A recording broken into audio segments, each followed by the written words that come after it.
Hi all, welcome back. Welcome to the series getting started with EC2. I hope you already completed the first series, that is setting up your AWS account, because if you want to do an hands-on lab here, you would need your AWS account.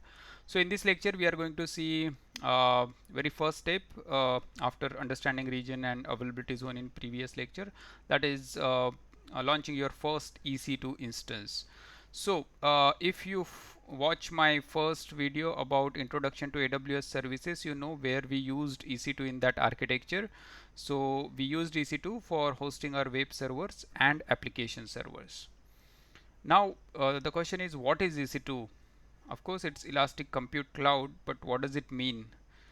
So EC2 is nothing but a virtual server in AWS cloud. That means if you need to say deploy any application, the way you deploy it in your on-premise data center, you get one server, you connect it, install your application, and then other users can connect to it, right? Similarly, you get a server that is a virtual machine in AWS cloud, you connect to it, install application, and that's it, right? So but let's go to the basic. What is virtual server? So for those who do not know, virtualization is a technology by which a physical server can be further down splitted into multiple virtual machine, so that the resources of virtual physical server can be really used in an efficient manner. So consider a case: you have physical server which comes with a CPU, a memory, disk, and of course connected over the network. Now what you can do is you can put an software layer called hypervisor. There are a lot of open source hypervisor as well as commercials, like KEM and Zen are open source, Hyper-V is from the Microsoft. And once you have the hypervisor, you can launch any virtual machine, and this machine feels like they are running on dedicated hardware, but the hardware is actually shared by many virtual machine. So you can now efficiently use this CPU, RAM, and disk, and this is used by multiple virtual machine, right? So you can also launch different type of the operating systems, like Linux based or Windows based, or if you have any other operating system which is supported by the hypervisor. So that's in nutshell is a virtual server. So when you get a virtual server in AWS, ultimately you get one machine in one of the AZ. If you followed the earlier video, I explained what are AZs, and once you get this virtual machine, you can connect to it over internet, you can install your applications, and then maybe your users can use your application from across the globe. So that in nutshell is EC2. Now let's understand the what makes EC2. What are the components of the EC2? So there are a lot of components, and we will see these components step by step. As this is very first lecture of launching EC2, I won't go into very depth about all this, but I'll just talk at very high level, and in following videos we can discuss in detail uh, each and every component of EC2. So very first thing, Amazon Machine Image, AMI. This is like an operating system image for your EC2. So if you want to launch Linux instance, you need to have Linux AMI. If you want to launch Ubuntu, you need to have Ubuntu AMI. If you want to launch Windows, you need to have Windows AMI. So these AMIs are already there are a lot of base AMIs provided by AWS. You can also get commercial or third party AMIs which are available in AWS marketplace. Maybe we'll talk more about this in the following lectures. Second thing, once you decide which OS you want to launch into your EC2 instance, you decide what configuration of your EC2 instance you want, like how much CPU you need and how much memory you need, and that's where you select the instance types. So EC2 has more than 400 instance types, and you have to carefully select the right instance type. Now we will talk more about this in the following lectures. As instance type provide you CPU and the memory, but for any server you also require a disk, right? Now that disk is called elastic block storage in AWS term, which is like your hard disk which you attach to your laptop. Now these disks also come into various flavors like SSD and HDDs, but mostly you will see SSDs are attached by default to your EC2 instances. Then comes the authentication. So when you want to log into your EC2 machine, you have to authenticate yourself. Now if you are launching a Linux based machine, then you can authenticate using SSH key pairs, and that's where you have to create a key pair before launching EC2 instance. And if you're launching a Windows machine, then you can log in using the administrator username and the password. Now to get this password, again you have to provide the SSH key pair private key, and we will see how to do that. Now when you launch an EC2 instance, it get different IP addresses. Of course, this is similar to your on-premise data center private IP address range. EC2 also get one private IP address from the VPC, virtual private cloud, which is a dedicated isolated network for you, and we will see more about that in a VPC series. But your EC2 gets a private IP, and optionally it gets public or elastic IP. Now if you want to connect to your instance from say your workstation, right, it needs to have the public IP. uh, then comes the security group. It is nothing but a firewall where you can define the rules like which ports of EC2 are open for connection, and you can just go on adding the rules if you want to add more ports. At the same time, you can also define who can connect to my EC2 instance. That means what is the source IP from where I am allowing people to connect to my EC2 instance, and that also we will see during our hands-on lab. Further, there are tags. Tags are nothing but labels where you can name your EC2 instance. You can add tags like who is the owner of EC2 instance, what is an environment, maybe it's a production or a dev. So tag comes handy to manage your instance as well. They don't have directly any functional role to play, but they are it's advisable to always use right tags, and maybe I'll explain more about tags in following lectures. There are some more concepts like IAM role and user data and metadata, but we will also look at this later. Okay, so what is the process of launching your EC2 instance? So as you know, you have an AWS region. First thing, you make a choice of the region, so maybe a Mumbai region for example, and inside that you have a VPC, which is a private network created for you. So every AWS account has a VPC in every AWS region, which is called default VPC. Now we are not really going to see a VPC in this lecture. We are concentrating on EC2. But assume that there is already a VPC created for you, and in this VPC there are subnets. Now your EC2 actually is a part of a subnet, and we will learn again more about this in the VPC session. So when you launch your EC2 instance, it can be launched in either of the availability zones inside that region. So for this exercise, we are choosing maybe a first availability zone. So first thing, you need AMI, Amazon Machine Image. Now AWS provides these AMIs, and these AMIs are stored in S3 bucket, which are managed by AWS. So what you see is only AMI ID. While launching EC2 instance, you select the AMI ID and then you launch your EC2 instance. So as I said, AMI contains your operating system image. Now this image gets copied to an EBS disk, which is like a hard disk of your EC2 instance, and your EC2 instance then boots up from that operating system. Now once you launch your EC2 instance, it gets IP addresses. As I said, it gets a private IP address from the VPC range, as well as it gets by default a public IP address. Now this IP is provided from the pool of Amazon's IP address. You can't decide on this IP address. However, this private IP you can assign based on what address range you choose for your VPC. But remember, in order to connect to your EC2 instance from outside, you need public IP address. You can't connect to with private IP address directly over the internet. Uh, again, once you have these IP addresses, you also select the EC2 instance type. Now for this EC2 instance type, I am selecting T2 micro as a type. Now we'll talk about what is T2 and what is micro in the following lectures, but consider it as like it defines how much CPU and a RAM your EC2 machine would have. As we are in a free tier, we can launch T2 micro instance for free, and that's where I have chosen the same instance type.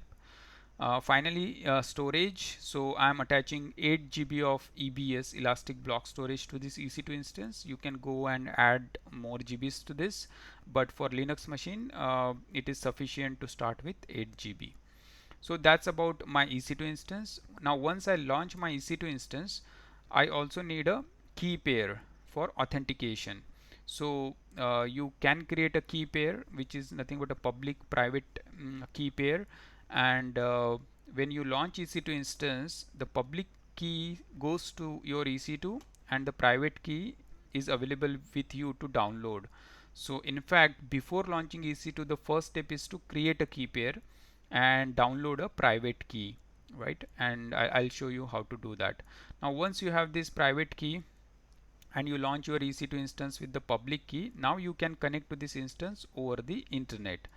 But just last one thing, EC2 also comes with firewall, as I said. That is nothing but a security group.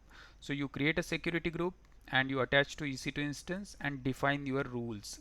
Now if your EC2 is a Linux instance, obvious choice would to have a rule for SSH which listens on port 22, and open this port 22 for your public IP address. That means your ISP provides you one public IP address. You have to open port 22 for that IP address.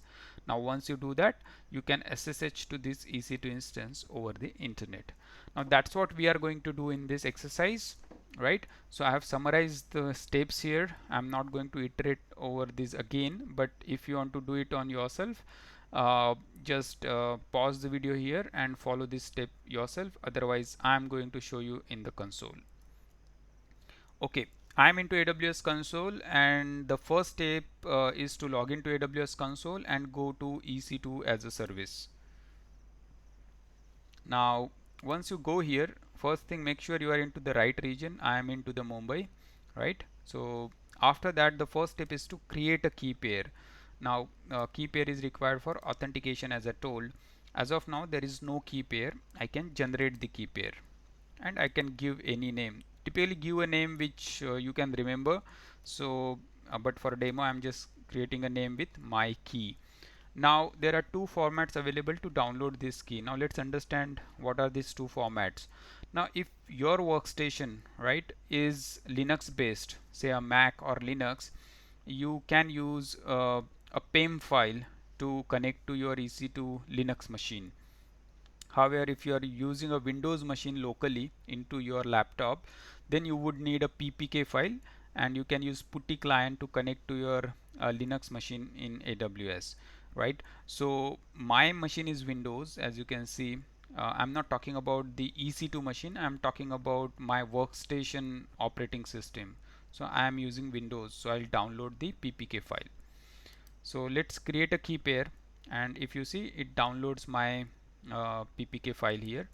I'll just save it somewhere else. I'll just save it into my uh, desktop.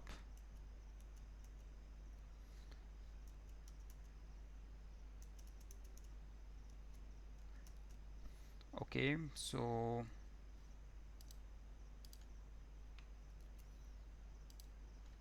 I have keys folder. Inside that I have demo account, and I can put my key there.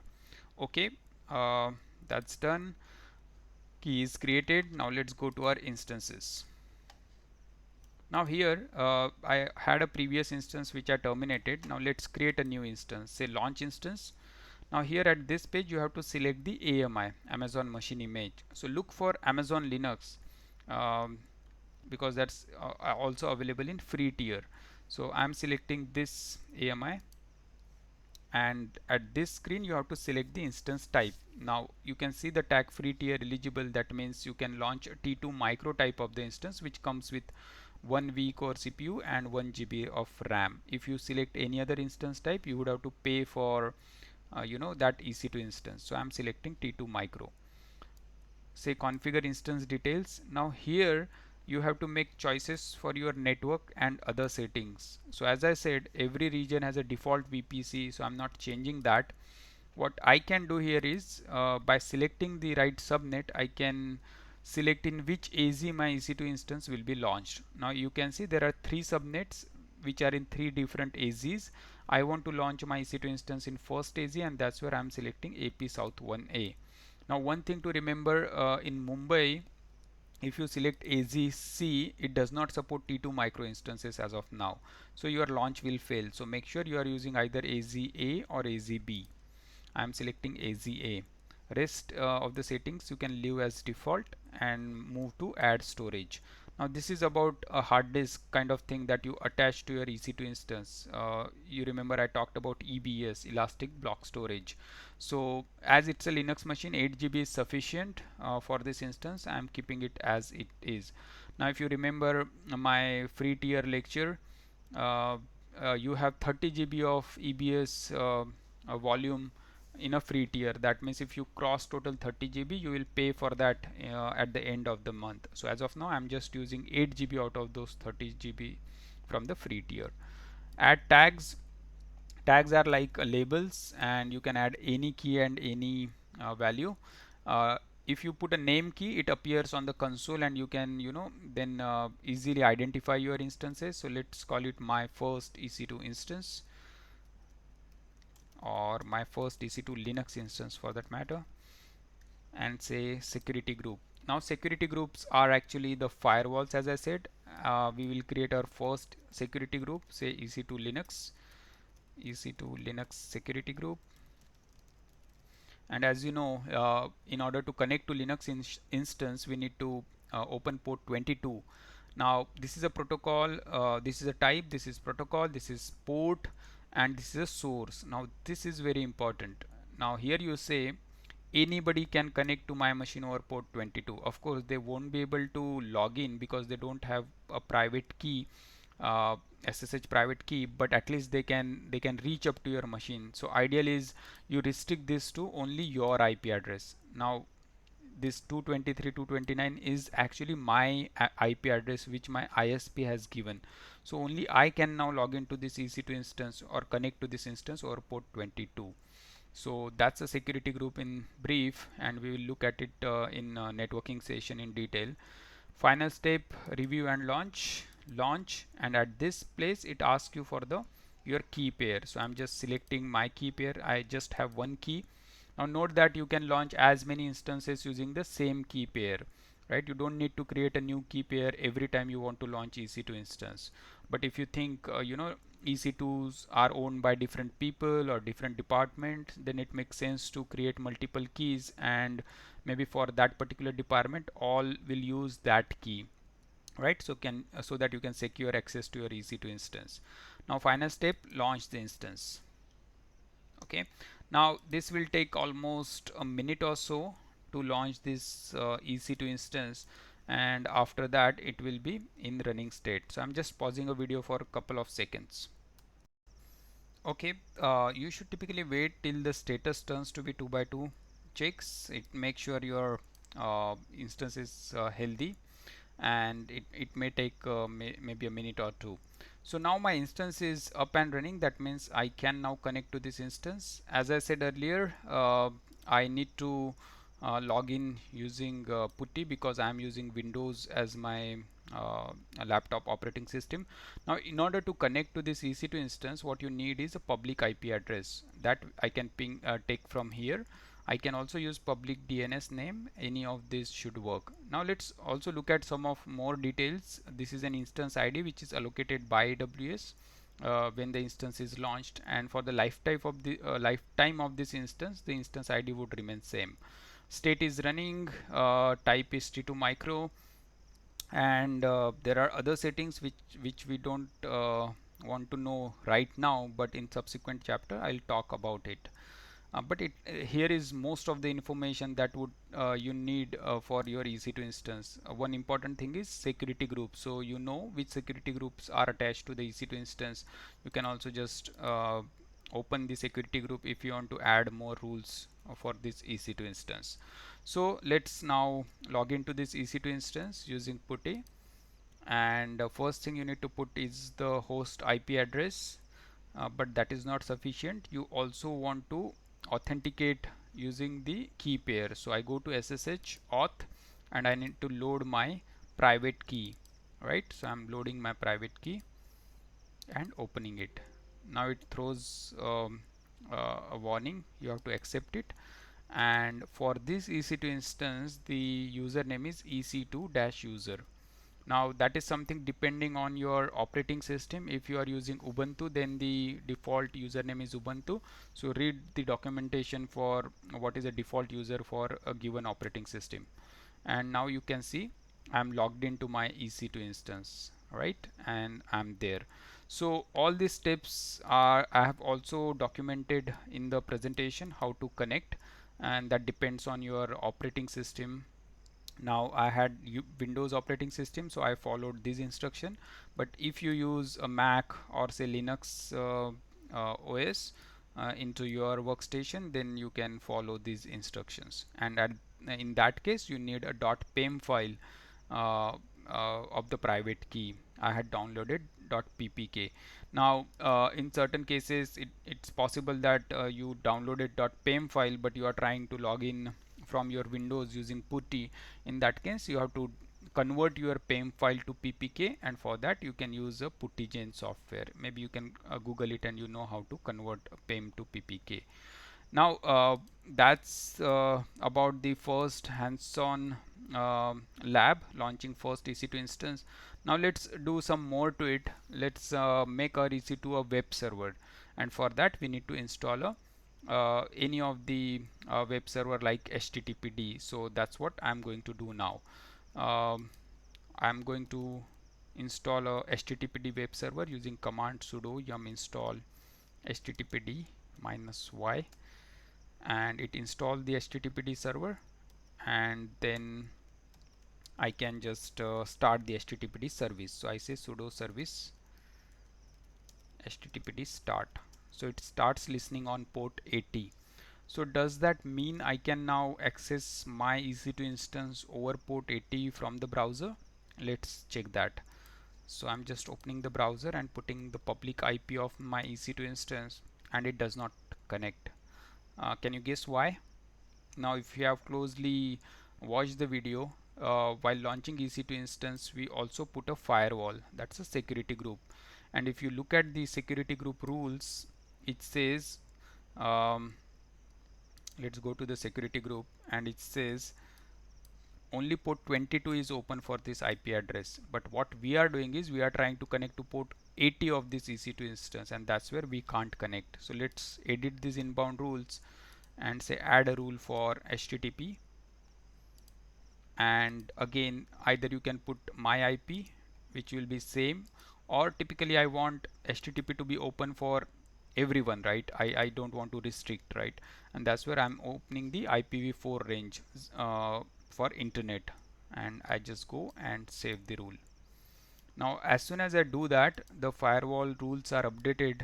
You don't have to restart machine or anything, and your page appears right within a second. So now that means I'm accessing this page as a web server from my EC2 instance. Now let's try to do more things. Let's quickly try to add one index.html file into the HTTPD server. So I'm just using VI editor, and I'm creating one file into var www HTML directory index.html, and I'll just put some HTML tags. Hi, this is EC2 running in Mumbai region. That's it, and just save it. Now if you go and just refresh your page, you should see a web server message from index.html. Now that's about it. That's as simple as that. You can just go and launch your machine, you can put your application, and you can access your application over HTTP or whatever protocol your application supports. So that's our first lecture. If you could do this, well done. And shortly we are going to see a next video which talks about how to launch your first Windows instance and then connect over RDP. So stay tuned. Thank you.